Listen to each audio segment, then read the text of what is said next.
പ്രിയപ്പെട്ട Shalom T V പ്രേക്ഷകരെ, ഇന്ന് നമ്മളോട് സംവദിക്കുന്നത് കാത്തലിക് ബിഷപ്സ് കോൺഫറൻസ് ഓഫ് ഇന്ത്യയുടെ പ്രസിഡന്റ്, കേരള കാത്തലിക് ബിഷപ്സ് കോൺഫറൻസിൻ്റെ പ്രസിഡന്റ്, ദേശീയ ഉദ്ഘാടന കൗൺസിൽ അംഗം, മലങ്കര കത്തോലിക്ക സഭയുടെ പരമാധ്യക്ഷൻ, കർദിനാൾ, തിരുവനന്തപുരം അതിരൂപതയുടെ അധ്യക്ഷൻ എന്നീ ഉന്നതമായ നിലകളിൽ സേവനം ചെയ്യുന്ന അഭിമന്യ കർദിനാൾ ബസേലിയോസ് ക്ലീമീസ് കാതോലിക്ക ബാവയാണ്. അഭിമന്യ പിതാവേ, ശലോം പ്രേക്ഷകർക്ക് വേണ്ടിയുള്ള ഈ ഇൻ്റർവ്യൂവിലേക്ക് അങ്ങേ പ്രത്യേകമായിട്ട് സ്വാഗതം ചെയ്യുന്നു. നമ്മൾ ഈ ദളിത് ക്രൈസ്തവരുടെ പ്രശ്നങ്ങളെപ്പറ്റി വളരെ കാലമായിട്ട് പറഞ്ഞു കേൾക്കുന്നുണ്ട്. എന്താണ് അവരുടെ യഥാർത്ഥ പ്രശ്നം? അഥവാ ഇത്രയും വർഷങ്ങളായിട്ട് ഇത്രമാത്രം അതിനെപ്പറ്റിയൊക്കെ പല വേദികളിലും നിവേദനങ്ങളും പരാതികളും ഒക്കെ സമർപ്പിച്ചിട്ട് എന്തുകൊണ്ടാണ് അതിനൊരു പരിഹാരമുണ്ടാകാത്തത്? എന്തെങ്കിലും അതിന് ചെയ്യാൻ കഴിയുമോ? ഞാൻ തുറന്നു പറഞ്ഞാൽ ഇത് നഗ്നമായ ഒരു വിവേചനമാണ്. ഏത് മതത്തിൽ വിശ്വസിക്കുന്നതിനും ഏത് വിശ്വാസം പ്രചരിപ്പിക്കുന്നതിനും അവകാശവും സ്വാതന്ത്ര്യവുമുള്ള ഇന്ത്യ മഹാരാജ്യത്ത് കുറേ പാവപ്പെട്ട ആളുകൾ യേശുക്രിസ്തുവിൽ വിശ്വസിക്കുന്നു എന്ന് പറഞ്ഞ് സഭയുടെ ബന്ധത്തിൽ പ്രവേശിച്ചതിൻ്റെ പേരിൽ അവരുടെ കുടുംബത്തിൽപ്പെട്ട മറ്റ് വിശ്വാസത്തിൽപ്പെടുന്ന ആളുകൾക്ക് ലഭിച്ചുകൊണ്ടിരിക്കുന്ന ആനുകൂല്യങ്ങൾ നിഷേധിക്കപ്പെടുന്നത് എന്ന് പറയുന്നത് കടുത്ത അനീതിയും വിവേചനവുമാണ്. ഇതിന് പരിഹരിക്കാനുള്ള ഉത്തരവാദിത്വം ഇവിടുത്തെ ഭരണാധികാരികളിൽ നിക്ഷിപ്തമാണ്. എന്നുവെച്ചാൽ താഴെ തലങ്ങളിൽ തുടങ്ങുന്ന ജനപ്രാതിനിധ്യത്തിൻ്റെ ഉന്നത തലം വരെയുള്ള ആളുകൾ, ഇന്ത്യൻ പ്രസിഡന്റ് വരെ ഈ കാര്യത്തെക്കുറിച്ച് അവബോധത്തോടുകൂടി ഇടപെടേണ്ട ഒരു സാഹചര്യമുണ്ട്. പക്ഷേ എന്തുകൊണ്ടാണ് അതിൻ്റെ അകത്തൊരു തീരുമാനമുണ്ടാകാത്തത്? ഇത്രയും വർഷത്തെ നിവേദനങ്ങളും അപരാധികളും പരാതികളും ഒക്കെ സമർപ്പിച്ചിട്ടും എന്തുകൊണ്ടാണ് ആ വിവേചനം ഇപ്പോഴും തുടരുന്നത്? അഥവാ അധികാരികളുടെ ഗവൺമെൻറ്റിൻ്റെ ഭാഗത്തു നിന്ന് ഒരു അനുകൂലമായ ഒരു സമീപനം ഉണ്ടാകാത്തതിൻ്റെ കാരണം എന്താ? അത് സത്യസന്ധമായി നിരീക്ഷിച്ചാൽ ഒരു കാര്യം പ്രകടമാണ്. വോട്ട് ബാങ്ക് എങ്ങോട്ട് തിരിയും എന്നതിനെ ആശ്രയിച്ചാണ് പലപ്പോഴും ഭരണാധികാരികൾ പ്രവർത്തിക്കുന്നത്. ഈ വിഷയത്തിലും കാരണം മറിച്ച് എന്തെങ്കിലും ആണ് എന്ന് ഞാൻ കരുതുന്നില്ല. അനുകൂലമായിട്ടാണോ കൂടുതൽ ആളുകൾ ഇതിനെക്കുറിച്ച് പ്രതികരിക്കുക, അതോ തീരുമാനം ഞങ്ങൾക്ക് പ്രതികൂലമാകുമോ എന്ന ഭയം, ഇതിനിടയിൽ തീരുമാനമെടുക്കുവാൻ സാധിക്കാതെ തടസ്സമായിട്ട് നിൽക്കുകയാണ്. ഒപ്പം ഭരണഘടനയുടെ വ്യക്തമായ ലംഘനമല്ല ഇത്. ഒരു വിഭാഗം ജനങ്ങൾക്ക് പുതിയ പുതിയ ആനുകൂല്യങ്ങൾ സർക്കാരുകൾ പ്രഖ്യാപിക്കുമ്പോൾ അവഗണിക്കപ്പെട്ടു വരുന്ന ദളിത് വിഭാഗത്തിൽപ്പെടുന്ന ആളുകളോട് കാട്ടുന്ന കടുത്ത അനീതി അവസാനിപ്പിക്കേണ്ടതാണ്. India is a developing country എന്ന് ലോകത്തോട് പറയുമ്പോൾ ഈ ഒരു വിഭാഗം ജനങ്ങളോട് ഇതുപോലെയുള്ള പിന്നാക്കാവസ്ഥ അനുഭവിക്കുന്ന മറ്റനേകം ആളുകളോട് കാട്ടുന്ന ഈ വിവേചനം അവസാനിപ്പിക്കേണ്ടതിൻ്റെ സമയമായി. ഈ യുവജനങ്ങൾ രാഷ്ട്രീയത്തിലേക്ക് കടന്നു വരേണ്ടത് ഒരു പക്വമായ നിലനിൽക്കുന്ന രാഷ്ട്രീയ വളർച്ചയ്ക്ക് ആവശ്യമെന്നാണ് ഞാൻ കരുതുന്നത്. പക്ഷെ നമ്മുടെ നാട്ടിൽ യുവജനങ്ങൾ ഈ പ്രകടനത്തിനും അതിനൊക്കെ പോകുമായിരിക്കും. പക്ഷെ പക്വമായ രാഷ്ട്രീയത്തിലേക്ക്, രാഷ്ട്രീയ പ്രവർത്തനത്തിലേക്ക് നമ്മുടെ യുവജനങ്ങൾ കടന്നു വരുന്നുണ്ടോ? ക്രൈസ്തവർ കടന്നു വരുന്നുണ്ടോ? ഇല്ല എങ്കിൽ അതിൻ്റെ കാരണങ്ങൾ, അതിൻ്റെ ഭവിഷ്യത്തുകളൊക്കെ എന്തൊക്കെയായിരിക്കും? ഈ രാഷ്ട്രനിർമ്മാണ പ്രക്രിയയിലേക്ക്, പൊതുധാരയിലേക്ക് നമ്മുടെ നേതൃനിര വരേണ്ടതുണ്ട്. യുവജനങ്ങൾ അവരാണല്ലോ ഏറ്റവും കർമ്മശേഷിയുള്ളത്. അവർ വരാത്തതിൻ്റെ കാരണം നമ്മൾ കുറച്ചുകൂടി അവധാനതയോടെ പരിശോധിക്കേണ്ടതാണ്. ഒരുപക്ഷേ ഒരു കാരണം ഈ മേഖലയിൽ അവർക്ക് വിശ്വാസം കുറഞ്ഞു പോയതാണ്. അതായത് ഇത് വളരെ കറപ്റ്റഡായിട്ടുള്ള അഴിമതി നിറഞ്ഞ ഒരു ലോകമാണ്. അതിൽ പ്രവേശിച്ച് നമ്മൾ ജീവിതം കളയണ്ട. ജീവിതം കളയേണ്ട എന്ന് കരുതുന്ന യുവജനങ്ങളുണ്ട്, സത്യമാണ്. എന്നാൽ അങ്ങനെയല്ലല്ലോ അത് പരിഗണിക്കപ്പെടേണ്ടത്. ആ മേഖലയിലും പക്വമതികളായ ധാരാളം യുവജനങ്ങൾ കടന്നു വരേണ്ടിയിരിക്കുന്നു. ക്രിസ്ത്യാനികളായ യുവജനങ്ങൾ മാത്രമല്ല, ഈ നാട്ടിൽ ധാർമ്മികതയിൽ വിശ്വാസമുള്ള, ദൈവത്തിൽ വിശ്വാസമുള്ള, നന്മയിൽ വിശ്വാസമുള്ള, പക്വതയുള്ള ഒരു നേതൃനിര യുവജനങ്ങളിൽ നിന്ന് മുൻപോട്ട് വരുമ്പോൾ നമ്മുടെ രാഷ്ട്രത്തിൻ്റെ കെട്ടുപണിക്ക് അതേറെ ഉപകരിക്കും. മറ്റൊരു കാര്യം ചോദിക്കാനുള്ളത്, ഈ തിരഞ്ഞെടുപ്പുകളിലൊക്കെ പലപ്പോഴും ആളുകൾ വോട്ട് ചെയ്യാറില്ല. ചിലർ താല്പര്യമില്ല, ചിലർ അവർ ചെല്ലുമ്പോഴത്തേക്ക് കള്ളവോട്ട് ചെയ്തിരിക്കും, ചിലരെ ഭീഷണിപ്പെടുത്തി വോട്ട് ചെയ്യിക്കില്ല. പലപ്പോഴും കേരളത്തിൽ പോലും ഇപ്പോൾ സമ്പ്രദായം കണ്ടുവരുന്നുണ്ടോ? വടക്കേ ഇന്ത്യയിലൊക്കെ വ്യാപകമായിട്ട് ഭീഷണിപ്പെടുത്തിയൊക്കെ വോട്ട് ചെയ്യിക്കാതിരിക്കുകയും കള്ളവോട്ട് ചെയ്തും ഗുണ്ടായുസം കാണിച്ചുമൊക്കെയാണ് പലരും അധികാരത്തിൽ വരുന്നത്. അപ്പോൾ അതൊരു പക്വമായ ഒരു ജനാധിപത്യത്തിൻ്റെ ഒരു പ്രകടനമാണെന്ന് പറയാൻ പറ്റുമോ? തെരഞ്ഞെടുപ്പിൽ വോട്ട് ചെയ്യേണ്ടത് പൗരൻ്റെ അവകാശമാണ്, അത് കടമയാണ്. കടമയും അവകാശമാണ്. അത് നമുക്ക് ലഭിക്കുന്ന സമ്മതിദാനാവകാശം ഫലപ്രദമായി വിനിയോഗിക്കുവാൻ നമുക്ക് കടമയുണ്ട്. ചിലർ നിഷേധ വോട്ടുകളെക്കുറിച്ചൊക്കെ പറയാറുണ്ട്. എൻ്റെ വ്യക്തിപരമായ അഭിപ്രായം, നമ്മളുടെ സമ്മതിദാനാവകാശം വ്യക്തമായി നമ്മൾ ഉപയോഗിക്കണം. I stand for this cos, ഞാൻ ഈ നിലപാടിൽ ഉറച്ചു നിൽക്കുന്നു. ഇത് എൻ്റെ അഭിപ്രായം. എൻ്റെ രാഷ്ട്രത്തിൻ്റെ നിർമ്മിതിയിൽ ഈ ഒരു കാര്യത്തിൽ ഞാൻ എൻ്റെ അഭിപ്രായം രേഖപ്പെടുത്തുന്നു. ഒരു ബോധ്യമാണ്, ഒരു സ്റ്റാൻഡ് ആവശ്യമാണ്.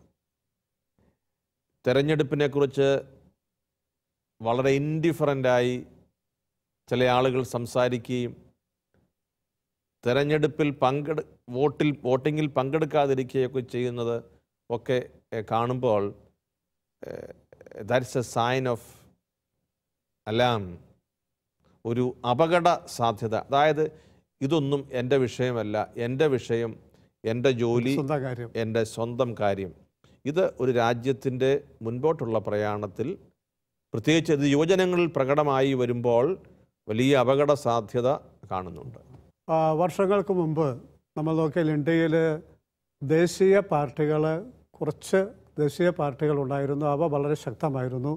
അവരാണ് എല്ലാത്തിനും നേതൃത്വം കൊടുത്തിരുന്നത്. അടുത്ത കാലത്ത് നമ്മൾ കാണുന്നത് ഒരുപാട് പ്രാദേശിക പാർട്ടികൾ രംഗപ്രവേശനം ചെയ്തു. അതിൻ്റെ ഫലമായിട്ട് പ്രാദേശിക പാർട്ടികൾക്കൊക്കെ കുറേശ്ശെ സ്വാധീനങ്ങളായി സംസ്ഥാനങ്ങളിലും കേന്ദ്രത്തിലും. അതേസമയം തന്നെ ദേശീയ പാർട്ടികൾ കൂടുതൽ ദുർബലമാവുകയും ചെയ്തു. ഇത് നമ്മുടെ ഭാരതത്തിൻ്റെ ഭാവിയെ സംബന്ധിച്ചൊരു നല്ല ട്രെൻഡാണെന്ന് പറയാൻ കഴിയുമോ? അതിൽ ഒന്ന് രണ്ട് കാര്യങ്ങൾ പ്രത്യേകമായി നിരീക്ഷിക്കേണ്ടതുണ്ടെന്നാണ് എൻ്റെ അഭിപ്രായം. ഒന്ന്, ഭാരതത്തിൻ്റെ ദേശീയ വിഷയങ്ങളിൽ ദൃഷ്ടി പതിപ്പിച്ച് ശ്രദ്ധയൂന്നി കടന്നു വന്നിട്ടുള്ള പാർട്ടികളാണ് ദേശീയ പാർട്ടികൾ. അവർക്കൊരു പ്രമേയമുണ്ടായിരുന്നു. അക്കാലത്ത് ചരിത്രപരമായ നിയോഗമുണ്ടായിരുന്നു. ഇന്ത്യയുടെ സ്വാതന്ത്ര്യം സംബന്ധിച്ചുമൊക്കെയുള്ള ആ ഫലപ്രാപ്തിയിൽ എത്തിക്കേണ്ടതിൻ്റെ ഒരു കടമയും ഒരു ആവേശമൊക്കെ ഉണ്ടായി. വർഷങ്ങൾ പിന്നിട്ട് കഴിഞ്ഞപ്പോൾ ആ ഒരു മഹത്തായ ലക്ഷ്യം പ്രാപിച്ചു എന്നത് തെറ്റായോ ശരിയായോ ധരിച്ച് ഇത് പ്രാദേശികമായ വിഷയങ്ങൾ ശ്രദ്ധിക്കാതെ വരുന്നു. നമ്മുടേതൊരു ഫെഡറൽ സംവിധാനമാണല്ലോ. അപ്പോൾ ഓരോ സംസ്ഥാനത്തും ഓരോ പ്രദേശത്തുമുള്ള വികസന സാധ്യതകളും അവിടുത്തെ പരിമിതികളുമൊക്കെ ഈ വലിയ ദേശീയ പാർട്ടികളുടെ ശ്രദ്ധയിൽ പെടാതെ വരികയോ പരിഗണിക്കപ്പെടാതെയൊക്കെ വരികയോ ചെയ്തപ്പോൾ ഈ പ്രദേശങ്ങളിലൊക്കെ ഈ പുതിയ പ്രാദേശിക പാർട്ടികൾ രൂപം കൊണ്ടു. അത് തെറ്റായിപ്പോയി എന്ന് ഞാൻ പറയാൻ ആഗ്രഹിക്കുന്നില്ല. പക്ഷേ പ്രാദേശിക പാർട്ടികൾ ശ്രദ്ധയോടുകൂടി കൈകാര്യം ചെയ്യേണ്ട ഒരു വിഷയം, നാം ഒരു മഹാരാജ്യത്തിൻ്റെ ഭാഗമാണ്. ഒരു പ്രദേശത്തിൻ്റെ മാത്രം കാര്യം പറഞ്ഞുകൊണ്ടിരിക്കാനല്ല നേതൃത്വം ശ്രദ്ധിക്കേണ്ടത്. പലപ്പോഴും പ്രാദേശിക പാർട്ടികൾക്ക് അവരുടെ കാഴ്ചപ്പാട് നഷ്ടപ്പെടുന്നില്ലേ? നമ്മുടെ കൊച്ചു ഗ്രാമത്തിൻ്റെ കാര്യം മാത്രമാണ് ഇന്ത്യ മഹാരാജ്യത്തിലെ ഏറ്റവും വലിയ വിഷയം എന്ന രീതിയിൽ അത് അവതരിപ്പിക്കുക, അതിന് മാത്രം നിലകൊള്ളുക എന്നതിനപ്പുറത്ത് നമ്മുടെ പ്രാദേശികമായ വിഷയങ്ങൾ സംരക്ഷിക്കപ്പെടുന്നതോടൊപ്പം ഇതൊരു വലിയ രാഷ്ട്രം എന്ന നിലയിൽ അതിൻ്റെ അഖണ്ഡതയും അതിൻ്റെ താല്പര്യങ്ങളും പരിരക്ഷിക്കുവാനും നമുക്ക് കഴിയണം. നമ്മൾ പറയാറുണ്ട് ഈ കൃഷി എന്ന് പറയുന്നത് ഒരു ബേസിക് ഇൻഡസ്ട്രിയാണ്. കാരണം കൃഷിയില്ലാതെ മനുഷ്യന് നിലനിൽപ്പില്ല. നമ്മൾ കേരളത്തിൻ്റെ പശ്ചാത്തലം നോക്കിയാൽ തന്നെ പണ്ട് ലോകമഹായുദ്ധമൊക്കെ വന്ന കാലത്ത് ക്ഷാമമുണ്ടായപ്പോൾ അന്നത്തെ ഭരണാധികാരികൾ തന്നെയാണ് ആളുകളെ കുടിയേറുവാനും കൃഷിയിടങ്ങൾ കണ്ടെത്തുവാനും വികസിപ്പിക്കാനും കൃഷി ചെയ്യാനും ഒക്കെ പ്രേരിപ്പിച്ചത്. അങ്ങനെയാണ് ഹൈറേഞ്ചിലേക്കും ഈ മലബാറിലേക്കും ഒക്കെ ധാരാളമായ കുടിയേറ്റങ്ങൾ നടന്നത്. പക്ഷെ പിന്നീട് വന്നപ്പോൾ ഒരു വർഷം കഴിഞ്ഞ ഒരു 10, 15, 20 കൊല്ലമൊക്കെ ആയിട്ട് നമ്മൾ കേൾക്കുന്ന ഒരു കാര്യമാണ് ഇത്തരം കുടിയേറ്റക്കാരാണ് നാട് നശിപ്പിച്ചത്, പ്രകൃതിയെ നശിപ്പിച്ചത്, വനം വെട്ടിയത്. അങ്ങനെ അവരെ പ്രകൃതി നശിപ്പിച്ചവരും പ്രകൃതിയെ വഞ്ചിച്ചവരും കാലാവസ്ഥ നഷ്ടപ്പെടുത്തിയവരും രാജ്യദ്രോഹികളൊക്കെ ചിത്രീകരിക്കുന്ന ലേഖനങ്ങളും പ്രസംഗങ്ങളും ഒക്കെ ഇപ്പോൾ കേൾക്കാറുണ്ട്. പിതാവ് അതിനായിട്ട് എങ്ങനെ പ്രതികരിക്കുന്നു? ഇക്കാലത്തും നമ്മൾ പറയാറുണ്ട് കൃഷി വർദ്ധിപ്പിക്കണം. സ്കൂളുകളിലൊക്കെ ആണെങ്കിൽ പറയും അത്യാവശ്യമുള്ള കളിസ്ഥലം ഒഴിച്ച് ബാക്കിയുള്ളിടത്തെല്ലാം പോയി കൃഷി ചെയ്യണം. അതിന് പ്രധാന അധ്യാപകരും നേതൃത്വം കൊടുക്കുന്നു, കുട്ടികൾ കൂടെ നിന്ന് സഹകരിക്കുന്നു, രക്ഷകർത്താക്കൾ സഹകരിക്കുന്നു. സ്കൂളുകളിൽ ഇപ്പോൾ വിളവെടുപ്പിൻ്റെ ആഘോഷങ്ങളൊക്കെ ഉണ്ട്.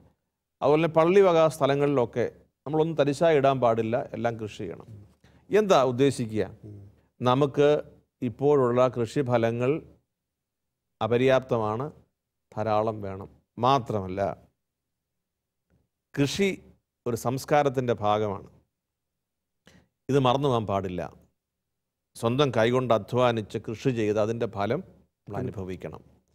ഇതിന് നമ്മളെ സമ്മർദ്ദത്തിലാക്കുന്ന പല ഘടകങ്ങളുണ്ട്. ഒരാഴ്ച ലോറി സമരമാണെങ്കിൽ മറ്റ് സംസ്ഥാനങ്ങളിൽ നിന്ന് ഈ ദൈവത്തിൻ്റെ സ്വന്തം നാട്ടിലേക്ക് ആഹാര സാധനങ്ങളൊന്നും വരില്ല. ഇത് നമുക്കൊരു പ്രത്യേക സമ്മർദ്ദം വരുന്ന കാര്യമാണ്. അപ്പം അതുകൊണ്ട് കൃഷി ചെയ്യാൻ കുറച്ചുകൂടി നമ്മൾ ശ്രദ്ധിക്കണമെന്ന് പറയുന്നു. ഒപ്പം നമ്മൾ പറഞ്ഞു എല്ലാ സ്ഥലവും കാർഷിക വിളകളും പച്ച നിറഞ്ഞു നിൽക്കുന്ന പ്രദേശങ്ങളായിട്ടൊക്കെ മാറ്റണം. വൃക്ഷങ്ങൾ, സസ്യലതാദികളൊക്കെ നിറഞ്ഞു നിൽക്കണം. അത് ജീവസന്ധാരണത്തിനും ആവശ്യമാണ്. ഇത് കുറച്ചുകൂടി പ്രായോഗികമായി ആവിഷ്കരിച്ച ഒരു കാലം, അതായത് കുറേ കൂടി കൃഷി ഇടങ്ങൾ നമുക്കുണ്ടാകണം. അതിനുവേണ്ടി ആളുകൾ പ്രോത്സാഹിപ്പിച്ച് ദൂരസ്ഥലത്തേക്ക് വിട്ടു. അത് നമ്മുടെ നാട്ടിൽ പറയുമ്പം ഹൈറേഞ്ചിലേക്കും മലയോര പ്രദേശങ്ങൾക്കും മലബാറിലേക്കും ദൂരസ്ഥലങ്ങളിലേക്കെല്ലാം കുടിയേറി. പുതിയ സ്ഥലത്ത് അവർ ചെന്നെത്തി. അവർ ഈ സംസ്കാരത്തെ അവിടെ നട്ടുവളർത്തി. ഇനി കേരളത്തിൻ്റെ അതിർത്തി കടന്നും തമിഴ്നാട്ടിലും കർണാടകത്തിലും നമ്മുടെ പൂർവ്വപിതാക്കൾ അവിടെ ചെന്ന് അവരെയും ഈ കൃഷി ചെയ്യുവാൻ പഠിപ്പിച്ചു. നമ്മുടെ ദക്ഷിണ കന്നഡയിലൊക്കെ റബ്ബർ കൃഷി ചെയ്യാനും കപ്പ കൃഷി ചെയ്യാനും തെങ്ങ് കൃഷി ചെയ്യാനും ഒക്കെ അവരെ പഠിപ്പിച്ചു. അപ്പോൾ ഇത് വെറുതെ ഒരു ജീവസന്ധാരണത്തിനുള്ള മാർഗം എന്നതിനപ്പുറത്ത് ഇത് നമുക്ക് അനിവാര്യമായ ഒരു സംസ്കാരത്തിൻ്റെ ഭാഗമായി കൂടി ഭരണാധികാരികളും പ്രോത്സാഹിപ്പിച്ച് കൊണ്ടുവന്നു. ഇങ്ങനെ വരുമ്പോൾ ഇവിടെ കുടിയേറിയ ഒരു ജനത വീണ്ടും കുറേയേറെ പ്രദേശങ്ങൾ കൃഷിക്ക് അനുകൂലമായ സ്ഥലമാക്കി രൂപപ്പെടുത്തി.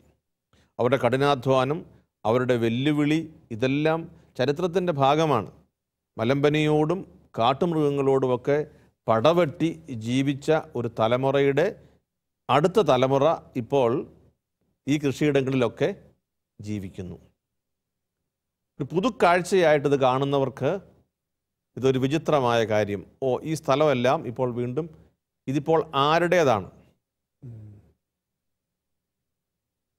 അപ്പോൾ ഇതിൻ്റെ പുറകിൽ കയ്യേറ്റം എന്നൊക്കെ പറയുന്ന ആളുകളുണ്ട്. ഈ അടുത്ത കാലത്ത് പലപ്പോഴും കണ്ടിട്ടുണ്ട്, കർഷകരെക്കുറിച്ച് പറയുമ്പോൾ വലിയ മരങ്ങൾ വെട്ടി വീഴ്ത്തുന്ന ചിത്രം, വലിയ മരങ്ങൾ ചുവട് വച്ച് മുറിച്ചുകൊണ്ട് പോയിരിക്കുന്നതിൻ്റെ കുറ്റി കാണിക്കുന്നു. വലിയ ലോറിയിൽ തടി കടത്തിക്കൊണ്ട് പോകുന്ന കാര്യം. പാറമടയിലെ ഖനനം നടത്തുന്നതിൻ്റെ ദൃശ്യങ്ങൾ. കർഷകരെക്കുറിച്ച് പറയുമ്പോൾ കാണിക്കുന്ന ദൃശ്യങ്ങളാണ്. Sort of symbolic expression. ഇതൊരു തെറ്റായ ധാരണയുടെ അടിസ്ഥാനത്തിലാണ് നമ്മൾ സംസാരിക്കുന്നത്. നമ്മളുടെ ഒരു സംസ്കാരത്തിൻ്റെ ഭാഗമായ കൃഷിയെക്കുറിച്ചാണ്. ഈ കൃഷി ചെയ്തവർ വലിയ കുറ്റക്കാരായി ചിത്രീകരിക്കപ്പെടുന്ന ഒരവസ്ഥാവിശേഷം വർദ്ധിച്ച് വരികയാണ്.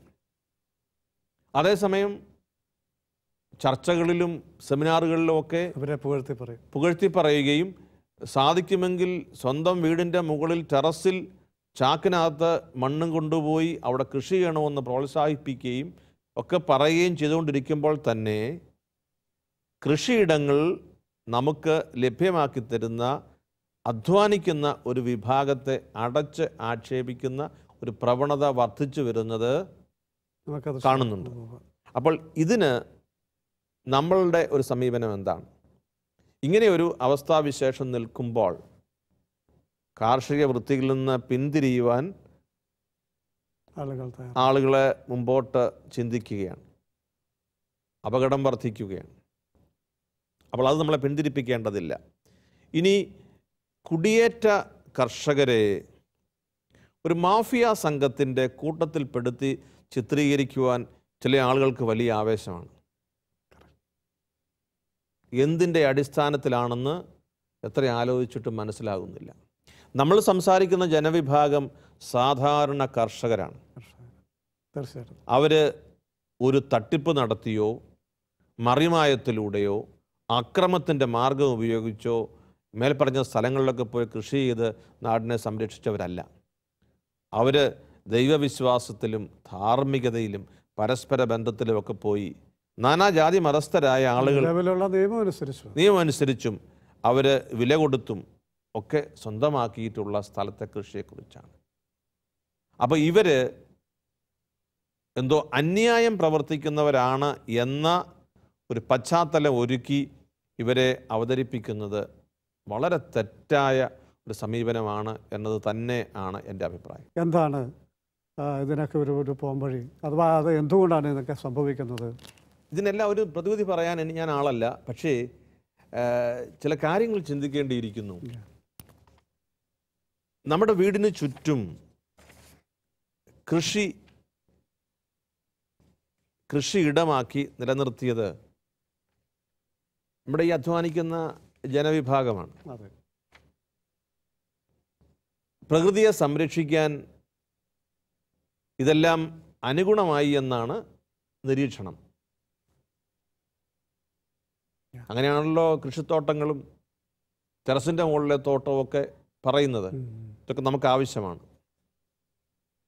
എങ്കിൽ ഇവിടുത്തെ പരിസ്ഥിതി സംരക്ഷിക്കാൻ ഏറ്റവും മുൻകൈ എടുത്തത് കർഷകരാണ്. ഫാക്ടറികളിൽ ജോലി ചെയ്യുന്നവരാണോ, ഫാക്ടറി നടത്തിപ്പുകാരാണോ, നഗരങ്ങളിൽ വലിയ സമുച്ചയങ്ങൾ പണിതുയർത്തി അതിൽ പ്രവർത്തിക്കുന്നവരാണോ, ഇൻഫർമേഷൻ ടെക്നോളജിയിൽ ലോകത്തെ നിയന്ത്രിക്കുന്നവരാണോ, അതോ സാധാരണ ജീവിതക്രമത്തിൽ കൃഷിയിടങ്ങളിൽ അധ്വാനിച്ച് മരങ്ങൾ വെച്ച് പിടിപ്പിച്ച് കാർഷികമായ ഉന്നമനത്തിലൂടെ നമ്മുടെ നാടിനെ നിലനിർത്തിയ കുറച്ചാളുകളാണോ? ഇവരെ കുറ്റക്കാരായി കാണുന്നതിൻ്റെ പിറകിലെ ചേതോവികാരം മനസ്സിലാവുന്നില്ല. അപ്പോൾ പരിസ്ഥിതി സംരക്ഷിക്കുന്ന ആളുകൾ സെമിനാർ നടത്തുന്നവരല്ല, പരിസ്ഥിതിക്കെതിരെ അല്ലെങ്കിൽ പരിസ്ഥിതിക്ക് അനുകൂലമായി ഇൻ്റർനാഷണൽ കോൺഫറൻസിൽ സംബന്ധിക്കുന്നവരല്ല. ഇത് കഷ്ടപ്പെട്ട് ജീവിച്ച് അനുഭവിച്ച് നമുക്ക് നൽകുന്ന കുറച്ച് ആളുകളാണ്. They have to be preferred first. അവരാണ് ഈ കാര്യങ്ങൾ നിർവഹിച്ചു തരിക. അവരെ കണ്ടിട്ടാണ് നമ്മൾ സെമിനാറിൽ ഈ വിഷയം അവതരിപ്പിക്കുന്നത്. അപ്പോൾ പരിസ്ഥിതിയെക്കുറിച്ച് പ്രസംഗിക്കുന്ന ആളുകൾ അവർ മാത്രമാണ് പരിസ്ഥിതി സംരക്ഷകരെന്ന് പറയുകയും യഥാർത്ഥത്തിൽ ഇതിനെ സംരക്ഷിക്കുന്ന ഒരു പാവപ്പെട്ട ജനവിഭാഗത്തെ അധിക്ഷേപിക്കുകയും ചെയ്യുന്നത് പരിസ്ഥിതി സംരക്ഷണത്തിൻ്റെ ഭാഗമല്ല. പലരും പറയാറുണ്ട് മൃഗങ്ങൾക്കും മരങ്ങൾക്കും മനുഷ്യനേക്കാൾ പ്രാധാന്യം കൊടുക്കുന്നു, അത്രയും വില പോലും മനുഷ്യനില്ല എന്നൊക്കെ നമ്മൾ അത്തരത്തിലുള്ള പ്രസ്താവനകൾ, പ്രസംഗങ്ങൾ, എതിർപ്പുകളും ഒക്കെ കേൾക്കാറുണ്ട്. അതിനകത്ത് എന്തുമാത്രം സത്യമുണ്ട്? പരിഗണനാ വിഷയങ്ങളും വ്യക്തികളും എടുക്കുമ്പോൾ മനുഷ്യൻ അവഗണിക്കപ്പെടുന്നു എന്നാണ് അതിൻ്റെ അർത്ഥം. ഈ പ്രകൃതി സംരക്ഷിക്കുന്നത് ആർക്ക് വേണ്ടിയാ? മനുഷ്യന് വേണ്ടി. മനുഷ്യന് വേണ്ടിയാ. അപ്പോൾ ഒന്നാമത്തെ കാര്യം, ദൈവം കഴിഞ്ഞാൽ ആദ്യം പരിഗണിക്കപ്പെടേണ്ടത് മനുഷ്യനാണെന്നാണല്ലോ വിശ്വാസത്തിൻ്റെ അടിസ്ഥാനം. അത് ക്രൈസ്തവ വിശ്വാസം മാത്രമല്ല, ധാർമ്മിക വിശ്വാസത്തിലും അങ്ങനെയാണല്ലോ. ദൈവം കഴിഞ്ഞാൽ പിന്നെ ഏറ്റവും പരിഗണിക്കപ്പെടേണ്ടത് മനുഷ്യനാണ്. ഈ മനുഷ്യനുമായി ബന്ധപ്പെട്ടാണ് ഈ സംരക്ഷണമൊക്കെ നടക്കേണ്ടത്. അപ്പോൾ മനുഷ്യനെ കരുതിയുള്ള ക്രമീകരണങ്ങളുടെ ഭാഗമാണ് ഈ പ്രകൃതിയിലെ സംരക്ഷണവും. അതിന് നാം വിരുദ്ധമായി നിൽക്കാൻ പാടില്ല. എന്നാൽ മനുഷ്യനെ അവസാനിപ്പിച്ചുകൊണ്ട് ഈ പ്രകൃതിയെ സംരക്ഷിക്കണം എന്ന നിർബന്ധ ബുദ്ധി എന്തിനു വേണ്ടിയാണ് എന്ന് നമുക്ക് മനസ്സിലാകുന്നില്ല.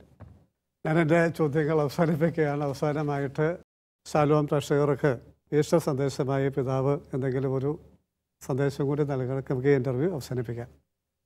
ഞായറാഴ്ചയുടെ പ്രഭാതം ഒരു പുതിയ സന്ദേശം ലോകത്തിന് നൽകുന്നു. തടിക്കുരിശിൽ ചേർത്ത് തറയ്ക്കപ്പെട്ട ശരീരം തടിക്കുരിശിൽ നിന്ന് എടുത്ത് മാറ്റി അടക്കം ചെയ്തത് അവർക്ക് ഓർമ്മയുണ്ട്. പക്ഷേ തടിക്കുരിശ് പൂക്കുന്ന കാലത്തെക്കുറിച്ച് അവർ സ്വപ്നം കണ്ടിട്ടില്ല. കുരിശ് പൂക്കുന്ന വസന്തകാലം ഞായറാഴ്ചയുടെ പ്രഭാതം ലോകത്തിന് നൽകുകയാണ്. അവനിൽ വിശ്വസിക്കുന്ന ഒരുവൻ പോലും നശിച്ചു പോകാതെ ഇരിക്കുവാൻ ലോകത്തെ അത്രമാത്രം സ്നേഹിച്ചു എന്ന് പറഞ്ഞത് തൻ്റെ പുത്രനെ നൽകിക്കൊണ്ടാണ്. അപ്പോൾ നോമ്പിൽ നിന്ന് നമ്മൾ ദുഃഖവെള്ളിയിലേക്കും ഉയർപ്പിൻ്റെ പ്രഭാതത്തിലേക്കും പിതാവായ ദൈവത്തിൻ്റെ വലതുഭാഗത്തിരിക്കുന്ന യേശു ക്രിസ്തുവിനെക്കുറിച്ചും ദൃഷ്ടി പതിപ്പിക്കുമ്പോൾ ഉയർപ്പിൻ്റെ സന്ദേശം ഇങ്ങനെയാണ്: ഇത് നിനക്കും മകനെ, മകളെ ബാധകമായി രക്ഷാകര പദ്ധതി നൽകുകയാണ്. നീയും ഒരു നാൾ പിതാവായ ദൈവത്തിൻ്റെ വലതുഭാഗത്ത് യേശുതമ്പുരാൻ ഇരിക്കുന്ന മഹോന്നതങ്ങളിൽ പ്രവേശിക്കുവാൻ നിയോഗിക്കപ്പെട്ടവനും ഭാഗ്യമുള്ളവനും അതിന് സാധിക്കുന്നവനുമാണ്. ഉയർപ്പ് ഉയർന്നു നിൽക്കുന്ന അനുഭവമാണ്. കബറടക്കം അടങ്ങിയിരിക്കുന്നതിൻ്റെയാണ്. ക്രൂശിൽ തറയ്ക്കപ്പെട്ടത് ചേർത്ത് വയ്ക്കപ്പെട്ട് അസ്വാതന്ത്ര്യമായതുപോലെ നിൽക്കുന്നത്, അടിമയെപ്പോലെ നിൽക്കുന്നതാണ്. ഉത്ഥാനം, ഉയർപ്പ് ഉയർന്ന് നിൽക്കുകയാണ്. ലോകത്തിൽ നിന്ന് ഉയർന്നു നിൽക്കുന്ന ദൈവപിതാവിൻ്റെ ഭവനത്തിൽ പിതാവായ ദൈവത്തിൻ്റെ വലതുഭാഗത്ത് യേശു തമ്പുരാനോട് ചേർന്നിരിക്കുന്ന ഉത്ഥാനത്തിൻ്റെ മഹത്വത്തിൽ പ്രവേശിക്കുവാൻ നമുക്ക് കഴിയും എന്ന സജീവമായ സന്ദേശം ഉയർപ്പ് ഞായറിൻ്റെ പ്രഭാതത്തിൻ്റെ കിരണങ്ങൾ അന്ധകാരത്തെ മായ്ച്ചുകൊണ്ട് പറയുന്നത് നമുക്ക് സ്വീകരിക്കാം. ഉത്ഥാനത്തിൻ്റെ എല്ലാ അനുഭവങ്ങളും അനുഗ്രഹമായി നിങ്ങൾക്ക് ലഭിക്കട്ടെ. ഉത്ഥാനത്തിൻ്റെ പ്രഭയിലേക്ക് പ്രവേശിക്കുമ്പോൾ വചനം പറയുന്ന ഒരു കാര്യം: ലോകം മുഴുവൻ നേടിയാലും നിൻ്റെ ആത്മാവ് നഷ്ടമായാൽ നിനക്ക് എന്ത് പ്രയോജനം? എന്നെ ശ്രവിക്കുന്ന മകനെ, മകളെ, നിൻ്റെ ആത്മാവിന് പകരമായി നീ എന്ത് കൊടുക്കും എന്ന വചനം ഗൗരവമായി പരിഗണിക്കണം. മഹത്വം നമ്മെ തേടിയിരിക്കുന്നു. മഹത്വം നമ്മെ സന്ദർശിച്ചിരിക്കുന്നു. മഹത്വം നമുക്ക് വേണ്ടി ജീവത്യാഗം ചെയ്തിരിക്കുന്നു. മഹത്വം മഹത്വീകരിക്കപ്പെട്ടിരിക്കുന്നു. മഹത്വത്തിൽ പങ്കാളിയാക്കുവാൻ മഹത്വത്തിൻ്റെ ഉടയവൻ നമ്മെ കൂട്ടിക്കൊണ്ടു പോകാൻ സന്നദ്ധനായിരിക്കുന്നു. മഹത്വത്തിൽ നമുക്ക് പങ്കുകാരാകുവാൻ സ്വർഗം ആഗ്രഹിക്കുന്നു. ഉത്ഥാനത്തിൻ്റെ മഹത്വീകരണത്തിലേക്ക് നിങ്ങൾക്കെല്ലാവർക്കും പ്രവേശിക്കുന്നതിന് ഇടയാകട്ടെ എന്ന് ഞാൻ പ്രാർത്ഥിക്കുന്നു. നിങ്ങൾ ഉത്ഥാനത്തിനായി പ്രാർത്ഥിക്കുമ്പോൾ എളിയവനായ എന്നെയും നിങ്ങളുടെ പ്രാർത്ഥനയിൽ ഓർക്കണം എന്ന് ഞാൻ അപേക്ഷിക്കുന്നു. ദൈവം നിങ്ങളെ അനുഗ്രഹിക്കട്ടെ. We are committed to impart quality education to all. ലൈംഗികത കുടുംബവുമായി ബന്ധപ്പെട്ട് മാത്രം സ്ത്രീയും പുരുഷനും അടങ്ങുന്ന കുടുംബം. നമ്മുടെ ആത്മീയതയാണ് നമ്മുടെ ഏറ്റവും വലിയ ശക്തി. ഈ ആത്മീയതയിൽ നിന്നാണ് നാം പുറത്തേക്ക് സഞ്ചരിക്കുന്നതും ഇടപെടുന്നതും ബന്ധപ്പെട്ട് നിൽക്കുന്നതും.